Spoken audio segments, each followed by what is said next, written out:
આ ભાવનગર એક જ રાજમાં એક એવો નિયમ હતો રાજાશાહીમાં કે પ્રજાના ઘરમાં ચોરી થાય તો રાજ ચોરને પકડી દે અને રાજથી ચોર પકડાય નહીં તો રાજ તરફથી ભરપાઈ કરવામાં આવે સાહેબ.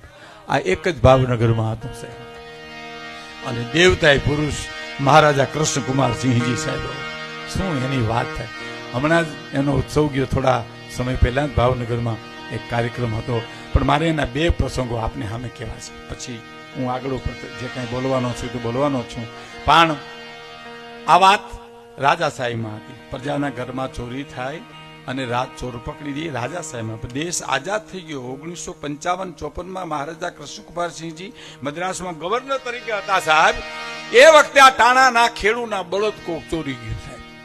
બળદ કોક ચોરી ગયું એટલે એ ખેડૂને એમ કે આપણું કોઈ લઈ જાય તો આપણે બાપુને કહેવાનું હોય. એને ખબર નથી કે દેશ આઝાદ થઈ ગયો, રજવાડા ખતમ થઈ ગયા. હવે અટાણે ઘણાને ખબર નથી તો તેદી તો ક્યાંથી હોય બિચારાને.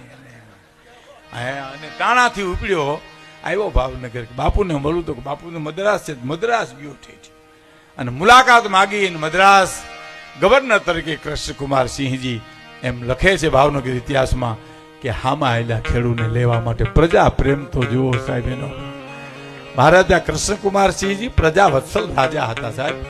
જામનગર જામ સાહેબ બાપુ અહીં મહેમાન થઈને આવ્યા ને તો બે ફરવા નીકળ્યા, બહુ ઓછા નીકળે બાપુ. મહારાજા કૃષ્ણકુમારસિંહજી એ બજારમાં નીકળ્યા તો બેનું દીકરીઓ બહાર નીકળી અને દર્શન સૂરજનારાયણના કરે એમ કૃષ્ણકુમારસિંહજીના દર્શન કરતા હતા.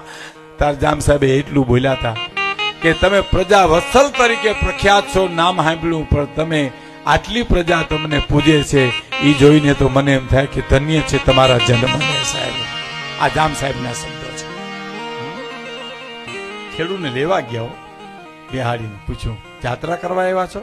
મહારાજા કૃષ્ણકુમારસિંહજી કે ઈ ફાટલ તૂટલ લુગડા મેલા ઘેલા ને ઈ ટાણાનો ખેડૂ માણા વિચારતો કરો કે ના બાપુ યાત્રા કરવા તમારી પાસે જ અહીંયા આવ્યો છું. તમારે કરને માયા અહીંયા મારી પાસે ખાસ એવું શું કામ પડ્યું? મારા બળદ કોક ચોરી ગયું.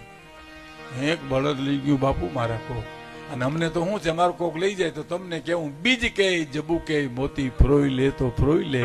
એ મહારાજા કૃષ્ણકુમારસિંહજી મોતીડું ફરોઈ લીધું કે આને ખબર નથી દેશ આઝાદ થઈ ગયો છે, રજવાડા ખતમ થઈ ગયા છે, આને ખબર નથી સાહેબ. હવે આને ખુલાસો ન કરાય.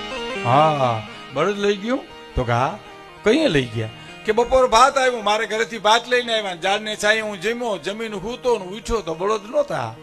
એમ કૃષ્ણકુમારસિંહજી કે હૂતો તો લઈ ગયા તો કે હા અમે જાગતા હતા ને બધું લઈ ગયા.